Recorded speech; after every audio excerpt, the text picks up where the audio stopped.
in revenue operations, it is our goal to improve the metrics across the bow tie. We are here to increase the volume, conversion rates, and velocity of the buyer from awareness to consideration to evaluation to customer to impact of onboarding to retained to evangelist. That is our role. But when we look deeper into what enables the volume, the conversion rates, the acceleration, it is the marrying of the operations delivered internally to also deliver a premium customer experience. Because if you optimize for internal efficiency without considering the impact on the customer experience, it's going to be efficient but not effective.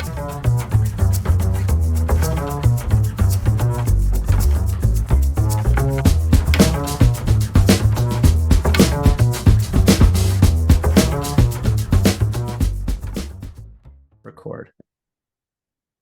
All right, welcome everybody to Revamp. I'm your host, Mark Lerner, Director of Growth Marketing here at Deal Hub, and I'm joined today by Natalie Furness of RevOps Automated. I'm super excited to hear all about what Natalie has to say, but to get started, Natalie, why don't you tell us a little bit about yourself? Thanks, Mark. First of all, thanks for having me here today. Hi, everybody. I'm Natalie Furness, founder and CEO of RevOps Automated. We provide fractional revenue operation services for businesses who are looking to increase their RevOps resource. So we're all about how do we make that impact with revenue operations. Amazing. And obviously that's, I think, important more so today than possibly any other time in the future, or any other time in the past or the future, maybe. Because we are in this time where, we've, I think, shifted a lot from growth at all costs and kind of like, just let's get the next customer. Doesn't matter how much the cost of acquisition is, doesn't matter what, we invest in terms of tools, as long as we close and we show growth. I think we've shifted pretty strongly to, do more with less, be optimize, reduce friction, reduce complexity.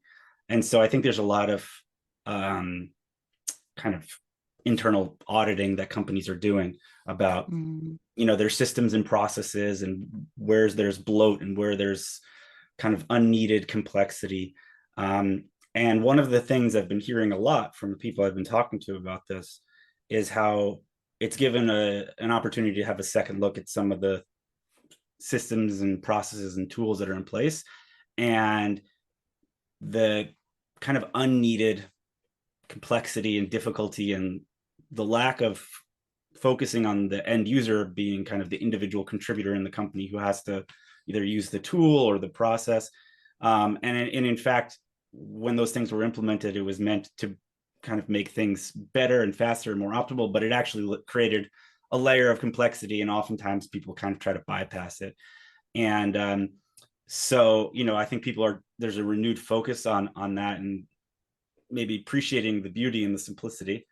But yeah, I think on the topic of ease of use and the importance of that, the kind of thing I just laid out, I wonder, is that something that's kind of you're seeing as well, or is it something you've been seeing for a while? Well, Mark, I am so relieved that the rest of the world is finally joining us and looking at effective efficiency. I think as an operations person, as an operator who is of course obsessed with revenue, we have been waiting for the world to see this sort of dilemma of growth at all costs. It was one of those things that we've been predicting for a few years now, that the growth, that we were seeing over in Silicon Valley, even across the world, it wasn't sustainable. There was a lot of VC money pumped into a lot of businesses, a lot of, inflated valuations, growth without profit. As a friend of mine, I remember, told me when I was much younger, he said, Natalie, a business without profit margins is just an expensive hobby. So, really up until now, there's been a ton of businesses that my friend back in the day would have said is just an expensive hobby. So, and I'm glad that we're kind of out of that bubble now, and people are actually starting to realize we need growth with profit margins. It's not good enough to just be growing at all costs. We need to understand, like, how do we become efficient and effective and provide this amazing customer experience and provide this amazing internal operations experience so that we can provide scalable, predictable, repeatable revenue, which is where we're all going. And to answer your question about that usability and that internal operations experience, it's my belief that there are two core things that create revenue growth. That is pairing the customer experience with the employee experience. If you think about the customer experience and the employee experience with operations sitting in between, it's that creates the triangle for revenue growth. And revenue growth sits at the top of that. So it's this alignment between the customer experience and the employee experience through revenue operations, which is going to enable the growth. So you see revenue operations as being kind of the, in charge of the internal customer experience. So it's not only about building the functionality that, to accomplish the goal, but actually making it usable for the end user, being, the person on the inside. For sure. I think as in revenue operations, it is our goal to improve the metrics across the bow tie. We are here to increase the volume, conversion rates, and velocity of the buyer from awareness to consideration to evaluation to customer to impact of onboarding to retained to evangelist. That is our role. But when we look deeper into what enables the volume, the conversion rates, the acceleration, it is the marrying of the operations delivered internally to also deliver a premium customer experience. Because if you optimize for internal efficiency without considering the impact on the customer experience, it's going to be efficient but not effective. If you optimize only for the customer experience and leave inefficiencies massive within your business, you'll be effective but at a massive cost. So the true art and science is becoming effective and efficient by aligning those two things. Yeah. That's my thoughts on the matter. So what do you think is the worst or the biggest kind of, I don't want to say villain, but the either tool or process or team or organization that kind of has struggled with this the most, that has, ends up introducing things that are inefficient or unusable or not really considering the end user? Who gets dinged the most here? Oh gosh. Putting I don't want to point fingers at any particular person. But one thing I will put out there is it's easy to spend money on tooling without considering the process when you have a ton of money. So Right. businesses that maybe raised a ton of money and looked at and then all of a sudden all these SaaS companies coming and solving the problem without businesses thinking about the processes to start with, ended up with a ton of tools, very few processes, ton of inefficiencies. And I don't think any one person or department is to blame for that. I think, marketing had their own budget, sales had their own budget, CS had their own budget. They all went and bought tools separately with their budgets, thinking about their very small part of the journey, not really thinking about each other and the business holistically. And they would have been under pressure from, C-suites to build fast, scale fast, grow fast. And, everybody is doing their best to achieve their own KPIs. And my question would be, well, maybe we should think about the C-suite, thinking about those OKRs that are more holistic, that are more, focused on aligning those teams and aligning the buyer experience with the internal experience. So, yeah. Yeah. I'd like to, I kind of like to think of let's say the core tools that, a go-to-market team is focused on. So, CRM tends to get that single source of truth badge, realistically or not. We talk about obviously CPQ from a Deal Hub perspective, billing, those kind of tools, things like that. When companies are kind of building this revenue engine, the tools that are needed to go to market and ensure quote to cash, quote to revenue, how should they think about balancing the simplicity with ensuring that, there's effective, but not overly making things complex. I mean, an example of Yeah. this is in the CRM. I think we've all had the experience where we step into a role, we look at the CRM and we see a million fields.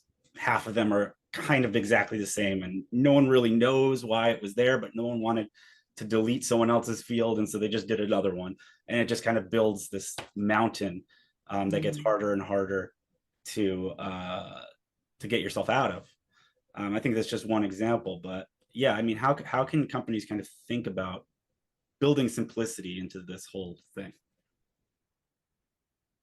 The way I like to think about it is mapping those steps. As we mentioned, that bow tie funnel, sort of the awareness, consideration, evaluation, opportunity, buying, like map all of those stages out and think about like what does the customer need to be able to do and what does your team need to be able to do. So if you think about awareness, they need to find you.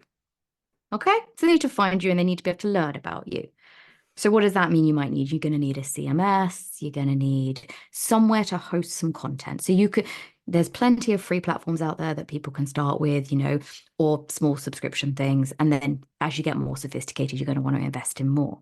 Then you're going to need to capture that demand in a way. And that's when you start to see the CRM coming in, because your team's going to need to see the capture. They're going to need to be able to qualify those people.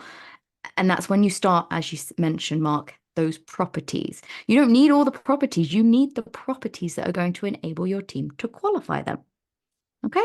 So once you've got that and you've qualified, you're going to need something for the team to be able to know if they've reached out. So you then tick that off the box. What is the tool that's going to enable you to do that? Managing opportunities through pipeline. What's going to allow you to send contextually relevant information to these people? And then there's going to be a point where people are considering and they're wanting to configure the products that they're wanting to buy. Now, traditionally it would have been a back and forth of email, all of those kind of things. Well, if you've kind of outgrown that and you've realized that's a friction, that's when you're going to be needing to think, well, we need something to configure the products and deliver quotes in a more automated way so the customer has a better experience and we have a better experience. And maybe you get to that point where you're like, well, actually, we have to sell to lots of people. We're not in a B2C company, we're a B2B. There's many stakeholders. And when there's many stakeholders, they all need to see the same information at the same time. So does that mean we need something like a deal room, where people can log in and look at that information and do more collaborative buying? And then after that, okay, well, then they're onboarding. What does the customer want? And the customer wants to see the value quickly. What's going to help us deliver that? Do we need an automated system to help them, go through their onboarding? So it can be simple, but it's taking the time to just map that whole journey out. You can use FigJam, you can use Miro, you can use any of those tools to sort of draw that, what does the customer expect to experience? What does that mean we need internally? And which tools can deliver that? Mm-hmm. I know I make that sound simpler than it is. It's not that simple. It takes a lot of time and consideration and collaboration. But I find it remarkable the number of teams that are yet to just like spend 2 hours, just 2 hours in a call together, all teams, just mapping out at least a journey. Yeah, I think yeah, I think that's true, and I think it's like you said, it sounds simple, right? But it's actually very difficult to do things like that. I think there's a famous quote by Mark Twain, something like that. He's writing a letter to someone, and he said, "I apologize. Had I had more time, I would have made this shorter." You know what I mean? Mm, Editing yourself, auditing, removing redundancies. These are actually make it harder. mm, It's especially today with all the automation and tools we have. You can throw the kitchen sink at anything, but it's really ensuring that what really needs to be there is there. That's the hard part. So I'm going to ask you a difficult question, and somewhat of a loaded question. Um, so we talk about user friendliness in terms of the internal user. Can something like a CPQ actually be user friendly? can any technology be user friendly? It depends on the user. You know, Mhm. like I think for those of you that don't know my background, I actually come from a healthcare informatics space in which we were using electronic health records. And I'll tell you what, if you want to find a piece of historic software that's not easy to use, guarantee your doctors, your nurses, your physicians, your surgeons, they're using it. Like these softwares are really hard to use. So please do bear with your health professional if they can't find all of your records. Their systems are not great. They don't enable great healthcare. So if you find that frustrating, think about the frustration that your buyers must be experiencing if they too are frustrated with your systems. And I think to select a user-friendly system, you need to think of your internal team like your customers. You know, when you're selecting a solution, if you're a C-suite or if you're a leader, get someone who's a front end user like in that evaluation process. You know, get them looking at the tools, get them to become part of the process. I think that's the best way to find the best tool for the users. There are going to be people, you know, you might have a team that are used to using a particular software, and that might mean that they can get that initial value faster. But you then also need to be evaluating the software of if that's what they're just used to using, is it just we need to help them change their behavior so they can actually use something that's going to enable our business better? And that's where the difficulty comes. Because if we only ever bought the things that people were used to using all their lives, we would still be driving horse and carriages. Hmm. That's You true. know? Yeah, I mean, I So think there's a certain level of inertia that needs to happen in order for a big change like that to happen. Um, so taking a step back a little bit, and in terms of the work that you do at RevOps mm, Automated, how much of what you do is kind of coming in and starting fresh and kind of laying it out? Or, and how much of it is like, okay, we have to audit a lot of this stuff and we actually have to kind of start removing some things, some pieces of the puzzle here? And which one is harder? gosh, we meet people in such different stages of their business because we deal with businesses from like usually around 5 million to kind of over the hundreds of millions a year, you know, so it's every business is at a different stage. I would say right now, the biggest opportunity that most businesses we see have is actually optimizing that cash to quote process, if anything. And that's not me just saying that because we're happening to be on the call, but a lot of businesses have CRMs, they have some underlying something. And what I'm seeing a lot of is, you know, reps offering ridiculous discounts for things, or, you know, people ending up at that point in which the cost of servicing the business is actually more costly than the actual business itself. And they haven't really understood this configuring the product and quoting so the business can be profitable.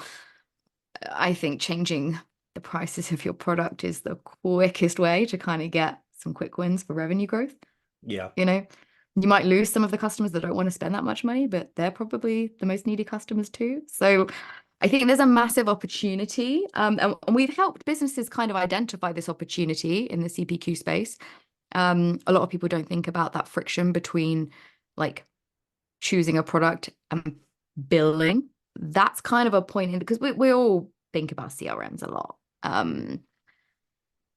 But we do a lot of CRM refreshes, like people come in. Usually it's when we've got new professionals that come into the role and they've inherited a HubSpot or a Salesforce instance that's maybe been used for the last year or 3 or 5, and they just can't see for the woods from the trees anymore because everybody's been building on it.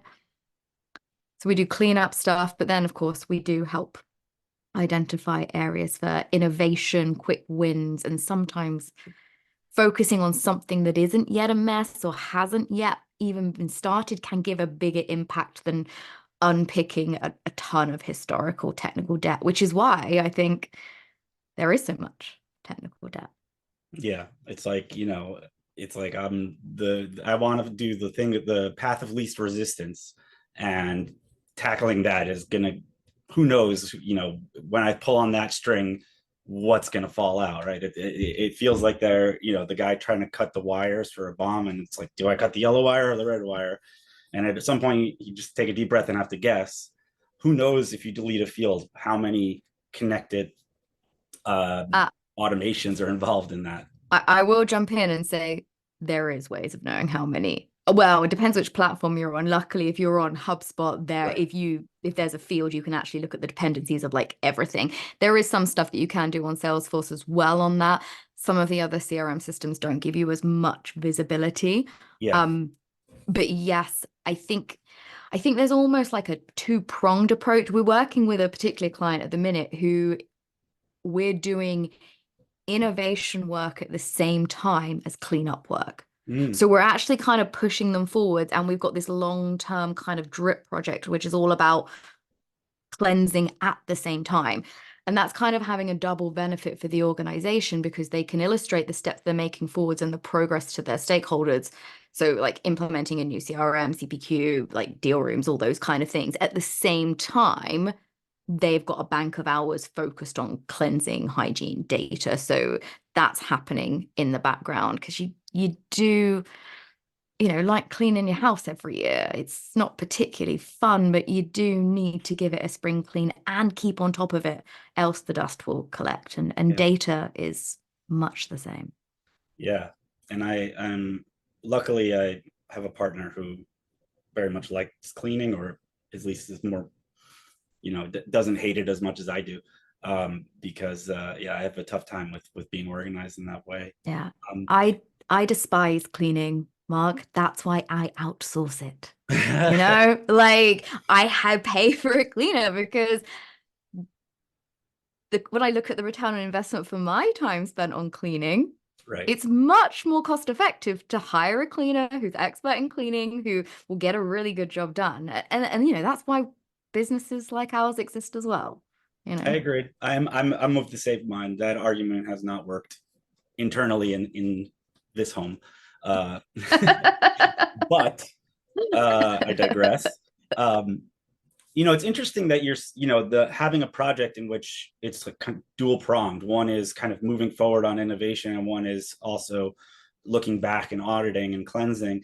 How do you approach that so that there isn't any issues between the two, that you're innovating on something and then you end up removing it because the right hand might not know what the left hand is doing? It's got to be a challenge. Well, yeah, we manage our projects with work streams and making sure everybody is aligned on projects. So we're thinking more about change management here. There's project management, change management, you've got different work streams. So we'll often put like a project board together, have different leaders of each work stream. Some will be internally with the client, some will be with us. But there's weekly whips, there's monthly change management meetings, and all the time we are keeping that flow of communication to make sure that the innovation and the cleanse aren't negatively impacting each other. And if we see, we'll highlight risks early. If we see risks of those two things running in together, it will be a risk mitigation meeting where we'll be talking about, how do we manage this risk? How do we progress? How do we get over this blocker? Like if you were developing any form of SaaS product, there's going to be old features that you're going to be doing things with and changing. And then there's going to be a new set of features that you're going to be building and innovating. And you have to have a roadmap that can be flexible, that can be agile. And so, yeah, two streams at work at one time makes sense. Yeah. Yeah. I mean, that's it's like a really optimal way to run things. And I think, you know, having that organization of projects is something that could and should be projected across from all different types of organizations. Not only working with a partner like you, but internally when running projects, because I think we kind of touched on it, but people are going to act in the based on what they're incentivized to do, right? And if Mm. one if marketing is incentivized for X and sales is incentivized for Y, oftentimes there's going to be friction or something in the middle because they're not incentivized on the same thing. That the clearest example of that is the MQL as a key metric. Because if a marketing team is incentivized to generate MQLs could be defined as anything, and then the leadership will go to sales, be like, well, marketing's passing all these MQLs to you. How come you're not closing anything? And they're like, well, they're not really good. And then it's a he said, she said kind of thing. So I would say, from the kind of usability context and taking a step back, how do you, situations like that where the one node, one silo in an organization is kind of working towards one thing, one is working towards another, and creating all sorts of complications. What are some ways that companies can step back and simplify things so that, everyone's kind of going towards the same goal that they understand and that they're working together and not kind of against each other? It's interesting you asked this, Mark, because someone literally asked me this last week on a one-to-one. I often meet with just RevOps and revenue leaders just on one-to-one from LinkedIn, and kind of just we have chit chats. And someone asked the same question, like, what are the realistic steps to unsiloing teams and getting people to row in the same direction towards the same goal? I think a big thing is like the the objectives and key results that you're setting from top down. Actually looking at the roll down from maybe 3 or 4 key metrics. We as a business have like 5 or 6, I think. You've got to think about your values as a business, your mission, what you're trying to achieve, based your OKRs on that, and then roll down the metrics independent of department language. I think the challenge is if you call anything a marketing qualified lead, for example, we could do a whole chat on that. But look, the fact that there is the word marketing in that alienates that straight away to say that it's only marketing's responsibility to do that and a sales qualified lead. What if we just called them qualified leads in terms of qualified pipeline? What if we just got rid of this siloing language? Because language and semantics matter. I know it's important that people have their tribes and want to work in this way, but what if we made the language simpler and said, we need to bring in this many leads that hit these qualification metrics? Don't use the word sales or marketing. And then we need to create this many opportunities, and a definition of an opportunity is XYZ. We need to send this many quote proposals out, and we want, maybe that to be attributed to these sorts of channels. I'm still of a mindset, the more and more I work and own my own business, the more and more I realize that if you divide the sales and marketing team as two separate motions, you're gonna alienate them. More and more, particularly if you're using LinkedIn, marketing and sales need to really work together, and it should be focused around account-based if you're B2B. Yeah. So actually the pipeline will probably be generated by a number of touch points. They might have seen something delivered by marketing. They then might have been reached out to somebody in sales. They then might have converted on reading a particular article on your website. So, should we be changing this to demand generation? But going back to the actual usability of a platform, your users will be aligned more if they work from the same platform. First of all, we have to bear in mind that if you have tools that don't fully integrate into the system that your team all wants to live on, then it's like if you had 2 offices, one in London and one in Australia, those teams aren't going to speak to each other. If you stick half your team on Salesforce and half your team on HubSpot, yes, I get that can be a powerful mix, but at the same time, you're naturally going to be making it harder for people to work together. I mean, they are working on the integration, so you can get more information leveled up in Salesforce from HubSpot. There are some changes in that are coming. But it's just like, for example, Deal Hub has an amazing integration with HubSpot and Salesforce. Just like, there are other products on the market like Trumpet's also working on some of their integrations. Like, and this is something that I would say people should think about when they're evaluating is look at how native that integration is. Because that's, if you've got people that are living on a specific CRM, if you're purchasing another tool, how integrated can that be? Is it a case that you're going to have to look at a custom integration API that's going to need managed and maintenance and held on a separate server? Or has the solution you're opting for designed what we call a native integration? So it's designed to operate on the tools you've already got. I think that is important for usability. And I'm not 100% sure how many people are considering that. I think that is a great place to put a pin in it. We've actually, time flies, but we've actually kind of come to the end here. So in the last minute or two, as we say goodbye for now, why don't you tell the audience at home where they can find you, read some more of your content, engage with you, maybe connect with you? Amazing. Well, thanks everybody for listening. As I say, I'm Natalie Furness. I'm trying to be most active on LinkedIn, always sharing as much as I can. We've also got a ton of free resources on our website, which is www.revopsautomated.com. You can find things like attribution models, integration guides, all those sorts of things there. And feel free to DM me. I'm always up for a chat, especially if you're interested in revenue generation, revenue growth, or revenue operations. All right, Natalie, thank you so much. And we'll see you again soon. Thank you.